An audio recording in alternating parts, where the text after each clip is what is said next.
Assalamu alaikum. Dear students, I hope you are doing well. In my last video on Button, we covered first two pages of the story written by Richard Matheson, and I told you that that was the beginning of conflict, and the conflict was between the right and the wrong. Arthur Lewis represents right behavior in society. On the other hand, Norma represents the side of life where people want to become rich fortnightly. Now let's see who wins. Let's continue the story at page 3. I know, but Norma rolled another curler in her hair. Doesn't it intrigue you too? You think it's a practical joke? She asked as they went into the room. If it is, it's a sick one. Norma sat on her chair and said after a moment, maybe it's some kind of psychological research. Arthur shrugged. Could be. Shrugged. Shrugged basically means when you lift slightly your shoulders. Maybe some eccentric millionaire is doing it. Eccentric, old, crazy person. Maybe. Wouldn't you like to know? Arthur shook his head. Why? Because it's immoral, he told her. Norma slid beneath the covers. Slid beneath the covers means that she covered herself with a blanket or a quilt.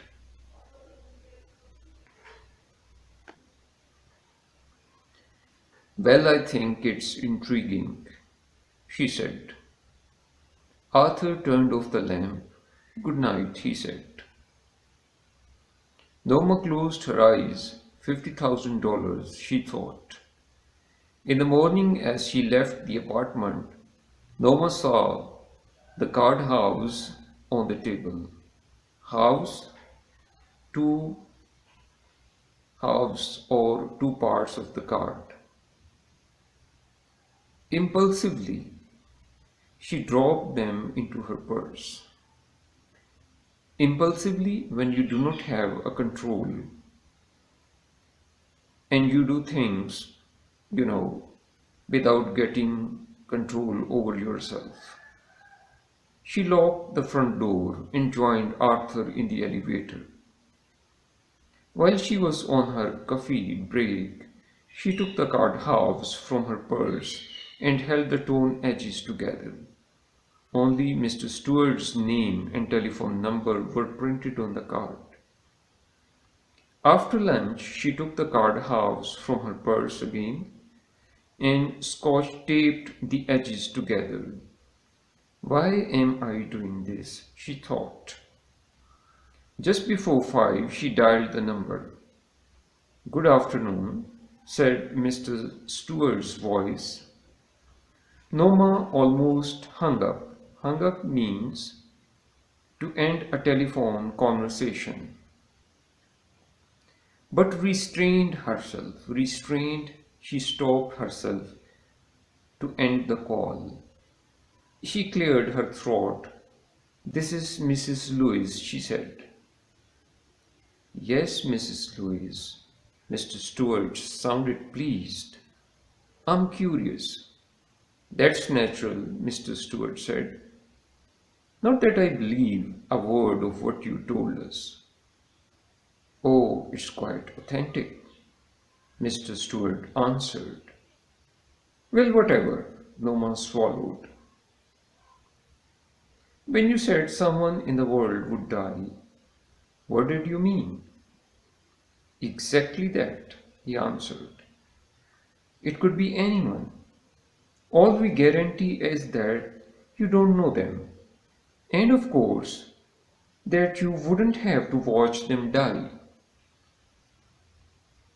For $50,000, Noma said. That's correct. She made a scuffing sound. Scuffing sound? Taunting sound. That's crazy.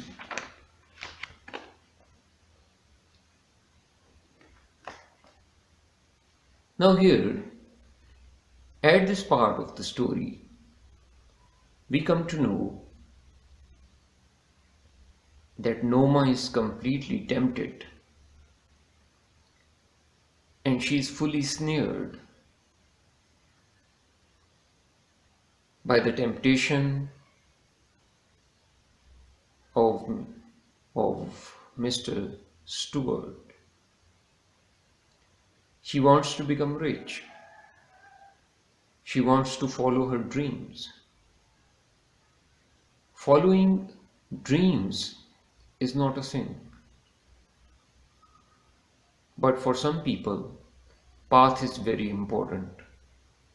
The character of Arthur is one of those people who choose the right path to fulfill or accomplish their objectives or dreams.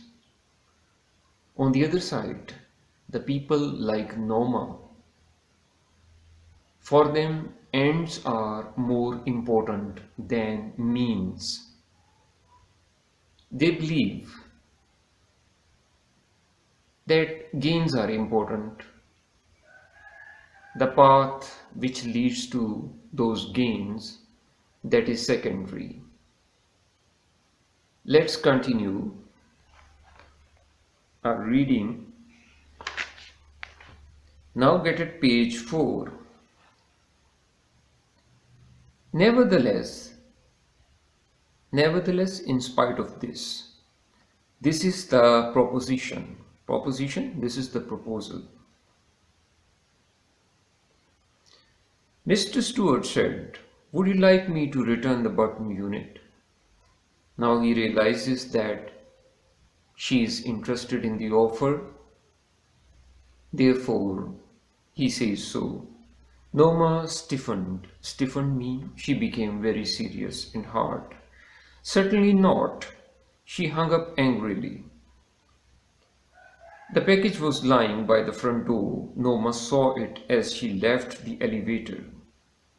Well, of all the nerve, she fully decided it.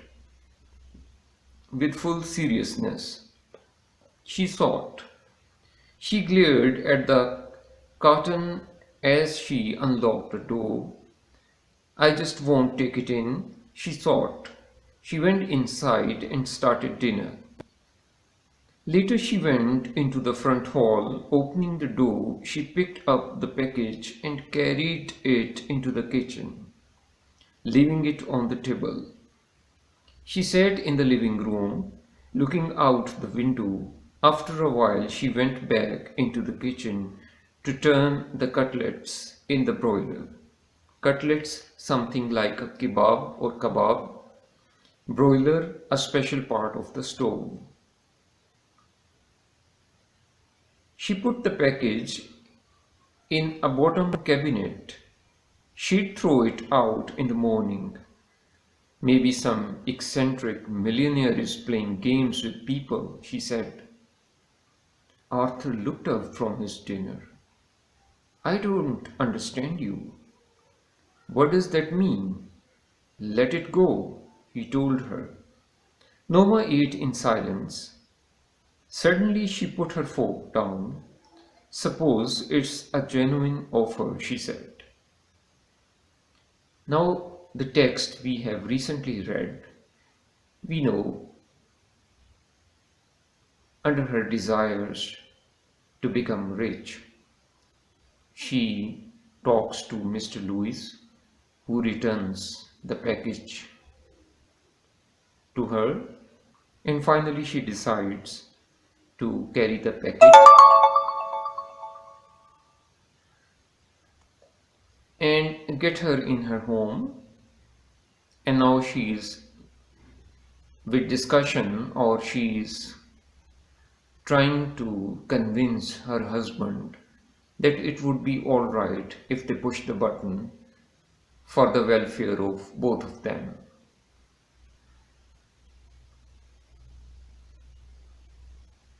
Noma ate in silence.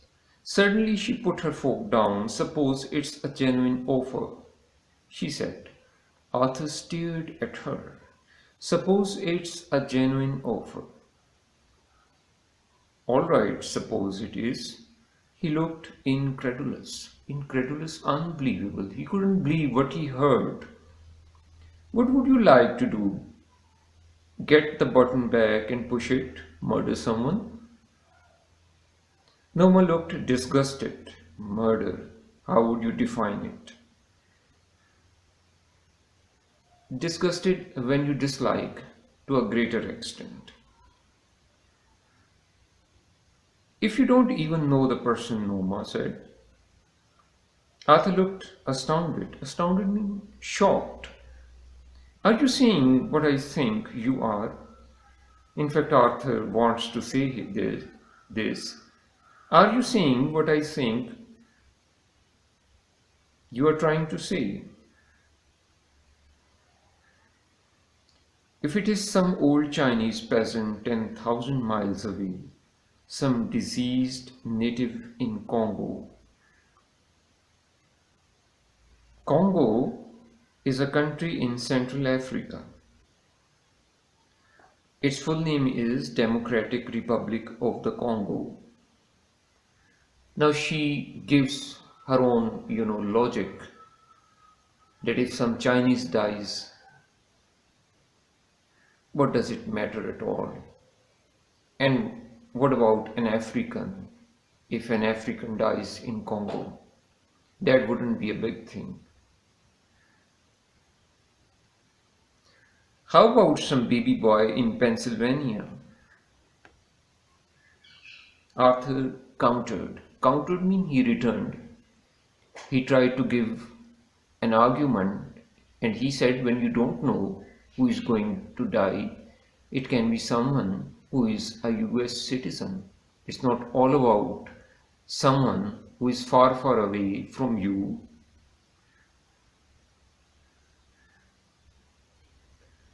Some beautiful little girl on the next block.